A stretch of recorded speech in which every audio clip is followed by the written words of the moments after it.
반갑습니다. 우리 한번 앞뒤 좀 인사할까요? 반갑습니다. 오늘 아이들과 이렇게 함께 찬양하고 기도하고 말씀을 읽는 모습을 보니까 어떻습니까? 너무 좋지 않나요? 좋죠. 저도 너무나 좋습니다. 우리 중고등부 아이들 오후 예배 이제 자주 나오셔야겠어요. 네. 여러분들 이 아이들이 어떻게 자랐으면 좋겠습니까? 아주 잘 자랐으면 좋겠습니다. 나중에 어떤 모습이 되고 어떤 사람이 되었으면 하시나요? 2021년 초중고 학생 희망직업 교육부 조사 상위 10위를 보면 1위가 교사고 2위가 의사, 간호사, 3위가 경찰관, 그리고 군인이었다고 합니다. 만약에 우리 아이들이 이러한 직업을 희망한다고 한다면 저는 어떤 직업이든 괜찮다고 할 것 같아요. 맞죠? 한 아이가 저한테 와서 목사님, 교사와 경찰관 중에 어떤 것을 해야 할지 고민이 됩니다. 이렇게 물어본다면 저는 어떤 것도 괜찮을 것 같아. 이렇게 말할 것 같습니다. 그리고 너가 그리는 너의 모습을 한번 상상해 보렴. 그리고 어떤 게 더 마음에 드니? 어떤 게 더 즐겁겠니? 그러면 그것을 한번 해보렴. 이렇게 말할 것 같아요. 아마 여러분들도 마찬가지 아니실까 싶습니다. 우리 아이들이 어떤 직업을 선택하든 우리가 바라는 아이들의 모습은 그 자리에서 그리스도인답게 하루하루를 최선을 다해 살아가는 사람들이기 때문입니다. 다르게 말하면 바른 삶을 살아가는 그리스도인, 바른 삶을 살아가는 중고등부 여러분 되는 것을 우리가 바라지 않습니까? 2012년 한국교육개발원에서 조사한 정부가 가장 시급히 해야 할 교육 문제는 무엇인가? 라는 질문에 35.8%가 학생들의 도덕성 약화를 시급하게 해결해야 된다라고 말했고요. 또 34.5%가 학교폭력의 문제를 해결해야 된다고 말했습니다. 이런 것은 인성교육 관련해 부정적인 결과가 70%가 넘는다는 말이죠. 우리 아이들의 인성적인 문제가 해결해야 될 것이 크다라고 말하는 것입니다. 또 교육과학기술부가 전국 500여 개 초중고 학생, 교사, 학부모를 대상으로 5만 7천여 명을 조사했을 때 이렇게 말했습니다. 인성교육 실태조사에서도 인성의 중요한 덕목인 더불어 사는 능력이 낮다라는 것을 76%가 대답했대요. 아이들이 더불어 사는 능력이 낮다라고 말하는 것입니다. 게다가 48.3% 정도가 학생들의 이 인성이 향후에도 나아지지 않을 것 같다라고 대답했답니다. 이 아이들의 인성이 나중에도 나아지지 않을 것 같다라고 평가한 것이죠. 교사만을 대상으로 했던 학생들의 인성 함량을 소홀히 했는가라는 질문에 84% 정도가 그런 것 같다라고 얘기했고 학교 인성교육에 조금 우려를 표한다라고 말하기도 했습니다. 여러분, 대한예수교 장로회 통합 측 조사에 따르면 2010년 유년부가 27만 5천 명이었는데 2020년 조사에는 17만여 명으로 떨어졌고요. 또 중고등부 역시 2010년에는 18만 8천 명이었는데 2020년에는 10만 9천여 명 정도로 조사되었습니다. 이는 약 40% 가까이가 떨어진 겁니다. 이 중고등부, 유초등부 모두가 40% 이상 감소했단 말이죠. 그럼 우리가 이렇게 생각할 수 있죠. 학생 인구가 좀 줄지 않았습니까? 맞습니다.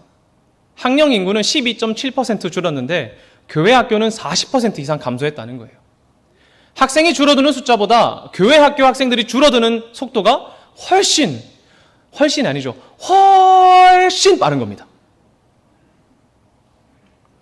예장통합교육개발원 임상문 목사님이 이렇게 말합니다.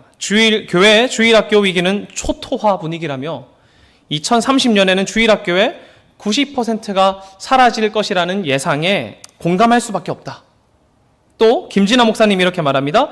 방역 기준에 따라 예배가 회복되는 와중에 있지만 어린아이를 키우는 학부모들이 교회에 가장 늦게 복귀하는 경향이 지방과 수도권 모두에 나타납니다. 연세가 많은 교인들이 교회를 사모하면서 과거의 신앙을 그리워하는 반면에 학령기의 자녀를 키우는 부모님들은 교회에 복귀하는 것에 보수적인 선택을 하고 있고 또 이에 따라 교회 학교 역시 위기를 맞고 있는 셈이라고 분석합니다. 코로나 이후에 교회 어른 예배 같은 경우에는 60% 가까이의 출석이 회복됐지만 교육부 같은 경우에는 30-40%의 학생들만 회복됐다고 합니다. 물론 저희 교회는 그래도 교육부서가 출석이 잘 나오고 있는 것으로 알고 있어요. 근데 다른 교회 같은 경우에는 좀 낮단 말이죠. 그렇다면 저희가 여기서 한번 질문해 보겠습니다. 교회 학교가 가장 시급히 해결해야 할 교육 문제는 무엇일까요? 인구수의 감소보다 더욱 급격하게 줄어드는 교회 학교 학생 수, 더불어 사는 능력이 줄고 향후에도 이들의 인성이 나아지지 않을 것이라고 예상하는 어른들, 학생들의 도덕성 약화, 이 중심에 지금 우리 중고등부 아이들이 있습니다. 저는 이렇게 생각합니다. 그리스도를 전하는 것, 복음을 전하는 것, 복음을 받아들이는 것이 당연히 우리의 최우선 과제일 것입니다. 그러나 교회가 할 수 있는 또 다른 교육이 있다면 무엇입니까? 바른 인성을 길러내는 것, 바른 사람을 세우는 것, 삶을 살아가는 바른 태도를 기르는 것입니다. 이것을 교회적인 언어로 말하면 이렇게 할 수 있겠죠? 그리스도인으로서 세상을 살아가는 바른 방식을 배우는 것입니다. 학생들이 교회에 나오지 않는 이유가 무엇이겠습니까?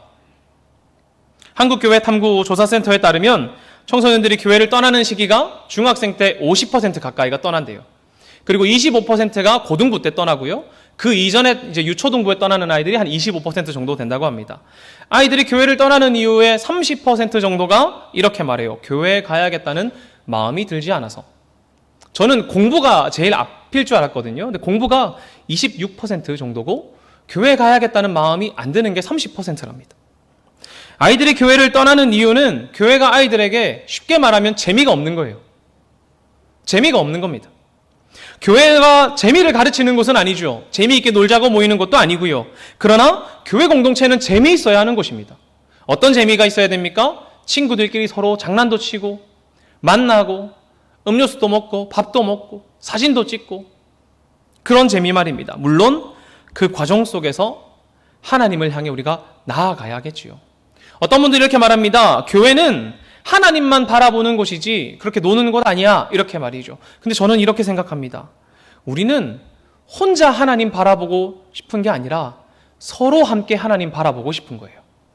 여기 있는 중등부 친구들과 고등부 친구들이 우리 한번 옆에 얼굴 한번 볼까요? 서로 한번 보십시오. 이 친구들과 함께 하나님께 나아가고 싶은 것입니다. 나 혼자 예배하고 그럴 수 있지만 같이 하나님 바라보고 싶은 거예요. 그러려면 뭐가 필요해요? 재미가 필요하죠. 이번 주에 연우랑 가가지고 커피 한잔 해야지? 이런 즐거움. 우리 중등부 아이들은 커피를 안 마시기 때문에 이번 주에 인형이랑 가서 뭐죠? 아이들 음식으로 모르겠네. 미안합니다. 아이들이랑 뭐 슬러시 한잔 해야지. 이런 즐거움도 필요하단 말이죠. 그리고 뭐예요? 같이 모여서 예배하기 위해 모이는 것 아닙니까? 그렇다면 재미를 통해 무엇을 가르칠 것인가? 이것이 우리에게 너무나 중요해지죠. 무엇을 가르칠까? 무엇을 가르칠 것인가? 무엇을 경험하게 할 것인가? 이 질문을 다르게 말하면 교회 교육을 통해 이 아이들이 어떠한 모습이 되기를 바라는가로 귀결됩니다. 어떤 교육을 하고 어떤 경험을 해서 이 아이들이 어떤 모습이 될까를 그려야 한단 말이죠. 교회에서 전해지는 말씀과 활동들, 프로그램을 통해 우리는 아이들이 어른이 되어서 어떤 그리스도인이 될 것인가, 이 청사진이 너무나 중요해집니다. 우리는 아이들이 세상 가운데 어떻게 자라나기를 바라십니까? 여기 앉아 계신 여러분들이 그리는 요즘 중고등부 아이들의 청사진이 어떤 모습이냔 말입니다. 선생님들 말고 우리 성도 여러분들 한번 생각해 보십시오. 우리 매주 만나는 선생님들 말고 성도 여러분들 잠깐 시간 되시면 우리 아이들의 뒤통수와 얼굴을 한번 봐주시겠습니까? 잠깐 옆도 한번 봐주시고 뒤도 한번 봐주시면서 이 아이들이 어른이 되었을 때 어떤 모습이길 바라시냔 말입니다. 저는 오늘 본문을 통해 이 아이들의 청사진을 조금 엿보았습니다. 바로 누구냐면 베드로입니다. 베드로.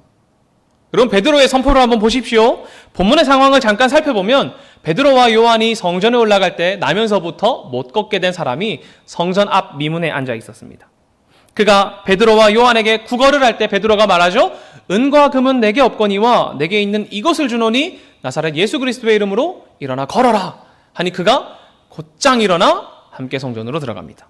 이후 베드로는 솔로몬 행각에서 설교를 하는데 그때 제사장들과 성전 맡은 자들과 사두개인들이 베드로가 선포하는 예수님 안에 부활이 있다라는 가르침이 싫고 미워서 그들을 붙잡아 가둡니다. 이틀날까지 가두지죠. 사도들을 이제는 대제사장 안나스와 가야바 앞에 세웁니다. 그리고 물어봅니다. 7절인데요. 우리 한번 읽어볼까요? 사도들 가운데 세우고 묻되 너희가 무슨 건세와 누구의 이름으로 이 일을 행하였느냐? 너희가 무슨 건세와 누구의 이름으로 이 일을 행하였느냐? 이렇게 따져 묻는 것입니다. 이에 베드로가 답답합니다. 우리 10절에서 12절인데요. 한번 한 목소리로 읽어보겠습니다. 너희와 모든 이스라엘 백성들은 알라. 너희가 십자가에 못 박고 하나님이 죽은 자 가운데서 살리신 나사렛 예수 그리스도의 이름으로 이 사람이 건강하게 되어 너희 앞에 섰느니라. 이 예수는 너희 건축자의 버린 돌로서 집 모퉁이의 머릿돌이 되었느니라. 다른 이로서는 구원을 받을 수 없나니 천하 사람 중에 구원을 받을 만한 다른 이름을 우리에게 주신 일이 없음이라 하였더라. 아멘. 여러분, 베드로의 선포 멋있지 않습니까? 전 너무 멋있더라고요. 한번 상상을 해봤어요. 사람들 앞에서 너희 모든 이스라엘 백성들은 알라. 너희가 십자가에 못 박고 하나님이 죽은 자 가운데서 살리신 나사렛 예수 그리스도의 이름으로 이 사람이 건강하게 되었다. 탁 선포하는데 심장이 콱 한 거예요. 멋있지 않습니까? 일단 베드로는 뭐 하는 사람입니까? 선포하는 사람들입니다. 사람들 앞에 선포하는 사람들이며 또 자신을 경계하는 사람들 앞에서도 담대히 복음을 선포할 수 있는 사람입니다. 저는 우리 아이들이 이렇게 자랐으면 좋겠어요. 복음을 잘 알고 복음을 자신의 언어로 선포할 수 있는 사람. 친구들이 와서 야, 너 교회 다닌다며? 교회 왜 가? 그러니까 이렇게 안 하고 야, 예수님 있다 이가. 예수님 진짜 우리의 마음 잘 아시거든. 야, 네 어렵고 힘들 때지 그때 혼자 아니다. 예수님이 네 붙잡고 계신다. 왜? 예수님이 우리가 죄인 되었을 때에도 우리를 사랑하셔서 오셨거든. 이라고 선포할 수 있는 사람이었으면 좋겠습니다. 그런 사람이었으면 좋겠습니다. 네. 자신의 언어로 복음을 선포할 수 있는 그리스도인. 사람들 앞에 담대하며 누구 앞에서도 복음에 자신 있는 사람. 그런 사람들이 여러분 중고등부 친구들 되기를 간절히 바랍니다. 저는 이 베드로의 모습에서 여러분의 청사진을 그린단 말이죠. 또 베드로는 어떤 사람입니까? 아픈 사람을 고쳐주고 위로하는 사람입니다. 우리 9절인데요. 한번 읽어볼까요? 만일 병자에게 행한 착한 일에 대하여 이 사람이 어떻게 구원을 받았느냐고 오늘 우리에게 질문한다면, 아멘. 이 사람이 낳은 착한 행실에 대해 너희가 질문한다면 이렇게 말합니다. 베드로는 아픈 사람에 대한 연민과 또 복음의 담대함과 무엇보다 인생을 공감하는 위로가 있었습니다. 인생을 공감하는 위로요.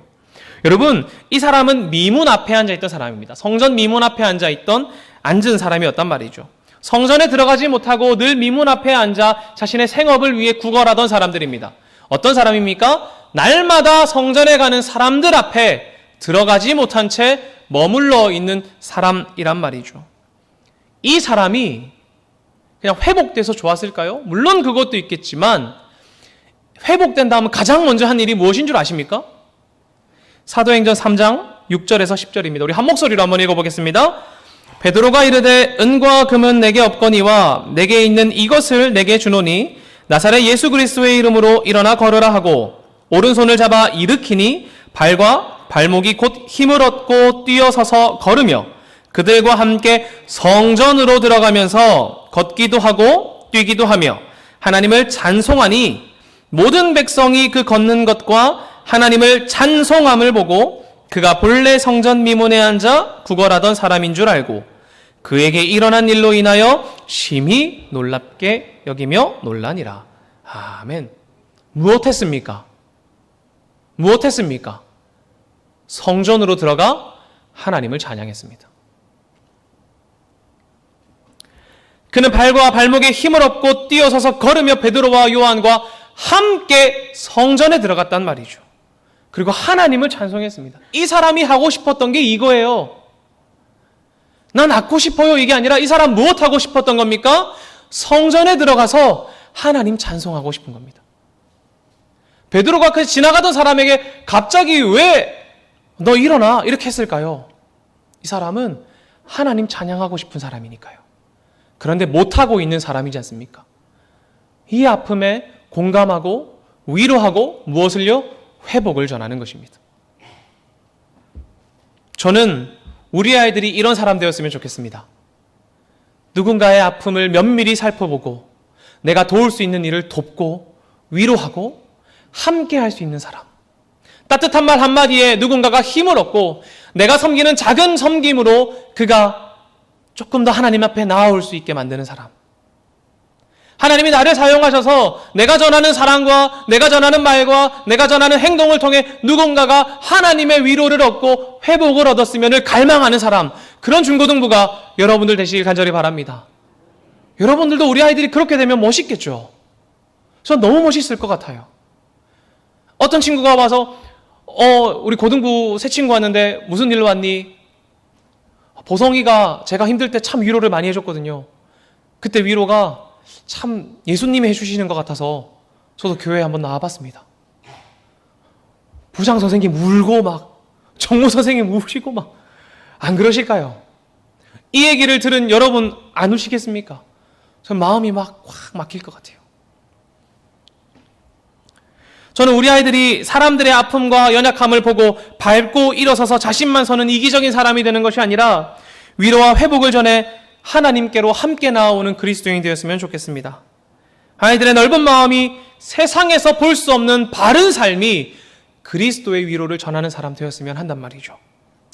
그렇다면 또 베드로는 어떤 사람입니까? 본문 8절입니다. 우리 한번 읽어보겠습니다. 이에 베드로가 성령이 충만하여 이르되 백성의 관리들과 장로들아. 아멘. 베드로는 어떤 사람입니까? 성령이 충만한 사람입니다. 베드로의 선포, 베드로의 위로, 베드로의 치유, 이 모든 것들이 성령님의 충만한 임재 가운데 가능한 것입니다.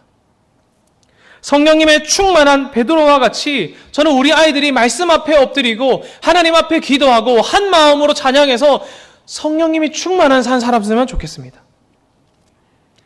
이 아이들이 그저 지켜야 하니까, 하라고 하니까 말씀대로 사는 사람이 아니라 하나님 앞에 엎드리고 주님께 나아와 성령의 충만한 삶으로 복음을 선포하고 아픈 자를 돌보고 연약한 자를 위로하는 성령 충만한 사람이었으면 좋겠습니다. 세상 가운데 복음을 선포하는 사람, 마음이 아픈 사람을 위로하는 사람, 함께 즐거워 웃고 울어주는 사람, 무엇보다 성령님의 충만한 임재를 경험하는 사람. 저 오늘 많이 옆을 많이 둘러보러 가시네요. 옆에 한번 보십시오. 이 사람입니다. 아닙니까? 맞지 않습니까? 저는 우리 아이들이 이런 그리스도인이 될 것이라고 믿습니다. 할렐루야. 어른들만 믿는 건가요? 그런데 이러한 사람이 된다고 하니까 우리 중고등부 아이들의 표정이 지금 막 깝깝해요. 야, 이거 목사님 이거 가능한 걸 지금 말씀하시는 건가? 이런 생각이 들고 표정이 탁 어둡습니다. 다크서클이 무릎까지 내려갔어요, 지금. 거의. 우리가 이런 기대를 가지면 아이들이 좀 어려워 보이는 것 같아요. 사실 저도 좀 어려운 것 같아요. 그런데 우리 이런 생각하죠. 내가 정말 베드로처럼 될 수 있을까? 목사님 나에게 무거운 짐을 주시는 것 같은데, 무거운 숙제를 주시는데 내가 정말 이런 사람이 될 수 있을까? 이런 생각을 할 것 같기도 합니다. 그러한 두려움과 걱정에 사로잡힐 것 같기도 해요. 아마 제가 청소년 시절에도 마찬가지였습니다. 저를 보시던 어른들이 저를 보면서 무슨 생각하셨을까요? 야, 백상은 괜찮을까? 쟤 괜찮을까? 이 생각하셨을 것 같아요. 혹시 여러분 중에 자신 있게 나는 청소년부 때 너무 성령에 충만하고 너무 위로가 있고 너무 했다 하시는 분은 손 들지 마시고 마음속으로 나는 그랬어 라고 생각하십시오. 근데 대부분 우리 청소년 때 생각하면 어른들이 봤을 때 괜찮을까? 라고 생각한다고 하지 않습니까? 흔한 농인지 모르지만 사람들이 그러죠. 몇천 년 전에 있었던 벽화에도 이런 말이 한다고 하죠. 요즘 젊은 세대들 답이 없어. 이런 게 몇천 년 전부터 있었다고 하지 않습니까? 그런데 희망이 되는 것이 무엇인 줄 아십니까? 너무 대단하고 너무나 위대한 베드로지만 그가 처음부터 위대한 것은 아니라는 것입니다. 우리 베드로 잘 알지 않습니까? 그는 원래 물고기 잡던 사람입니다. 감정이 막 격한 사람이라서 늘 불같은 성격을 가진 사람이었습니다. 때로는 예수님께 얼토당토 없는 요청을 하는 베드로기도 했고요. 때로는 예수님을 배반하고 또 원래의 자리로 돌아가기도 했던 사람이 베드로입니다. 저도 지금은 목사지만 제가 교회에서 엘리트 코스를 밟아서 목사가 된 건 아니란 말이죠. 우리 흔히 말하는 그런 거 있지 않습니까? 교회학교 회장 트리플 크라운. 여러분 뭐 있지 않으세요? 뭐죠? 초등부, 중등부, 고등부 회장 출신. 우리 지금 이거 아닙니다. 지금 회장님이 지금 트리플 크라운인지 잘 모르겠습니다. 혹시 연우 트리플 크라운인가요? 맞습니까? 아닙니까? 다은이 아니죠?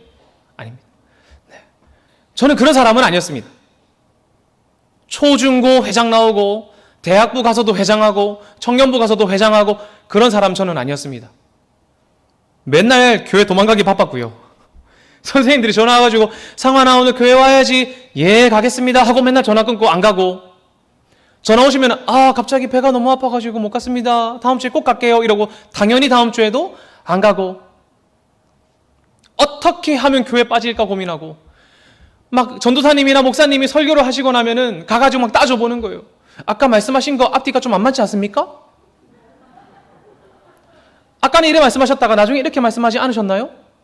그 강사님들이 그때 목사님도 앉아가지고 상원이 앉아봐라 하면서 3, 40분 막 얘기하시고 맨날 논리 따지면서 질문하고 겉으로는 네 알겠습니다 이렇게 말하고는 속으로 도망가기 바쁘고 그랬던 게 저입니다. 그런 저를 잘 챙겨주신 목사님이 계세요.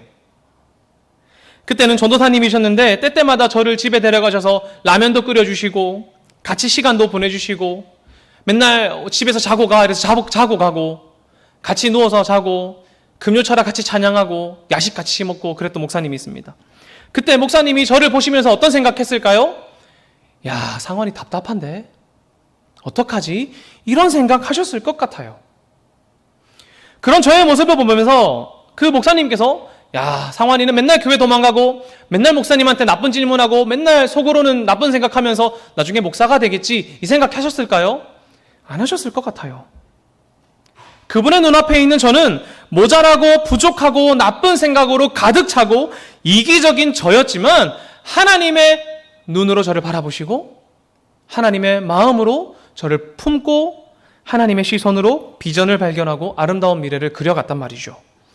여러분 어떻게 그런 미래를 그릴 수 있었을까요? 본문에 빗대어서 말하면 물고기 잡고 도망가고 배반하고 원래 자리를 찾아갔던 베드로를 보면서 어떻게 예수님은 이 사람이 복음을 선포하고 사람을 위로하고 회복시키고 담대한 사자의 심장을 가진 베드로를 그렸겠습니까? 그런데 그러한 인생 가운데 발견한 것이 있다면 무엇입니까? 예수님입니다.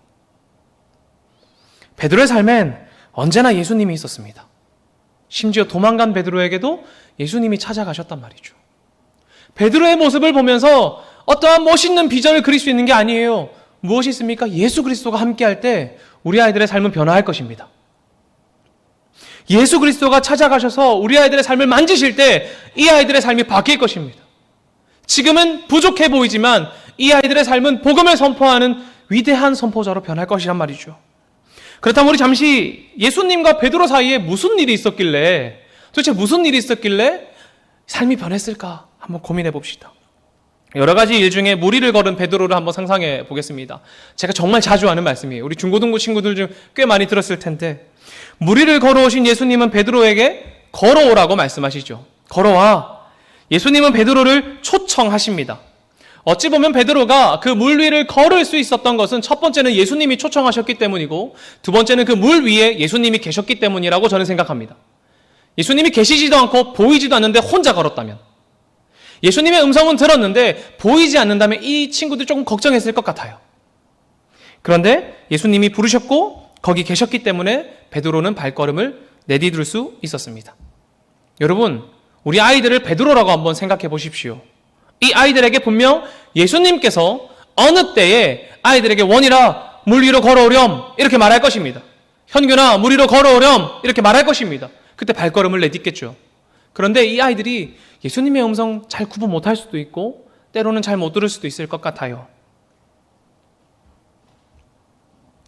물 위를 함께 걷자, 나와 같이 가자, 나를 보고 걱정하지 마, 두려워하지 마. 함께 걸어가자. 라고 누군가가 초청해 주어야 한단 말입니다. 신앙의 도약, 발걸음을 초청해야 돼요. 여러분, 물은 평온한 곳이 아닙니다. 폭풍이 일고 있는 곳이죠. 세상은 평온한 곳이 아닙니다. 세상 가운데 그리스도인답게 살자고 하는 것은 편안한 삶으로 가자는 것이 아닙니다. 폭풍보다 더 험난한 곳으로 가자는 것입니다. 그런데 초청하는 사람은 이렇게 말하는 거예요. 그것 가운데 바르게 서자. 그것 가운데 그리스도인답게 서자라고 말하는 것입니다. 여러분, 베드로와 같은 우리 아이들에게 누가 초청해야겠습니까? 누가 초청해야 될까요? 우리가 다음 세대를 초청해야 됩니다. 우리 아이들을 둘러싸고 앉아 계신 여러분께서 우리 아이들에게 신앙의 걸음으로 가자. 세상으로 가자. 우리 함께 가서 그리스도인답게 서자라고 초청해 주셔야 됩니다. 우리는 다음 세대 아이들이 세상 속에서 그리스도인답게 우뚝 서기를, 바른 삶을 살기를 원하지 않습니까? 그러면 이 아이들을 바깥으로 내모는 게 아니라 우리가 불러야죠. 우리가 초청해야 하지 않습니까?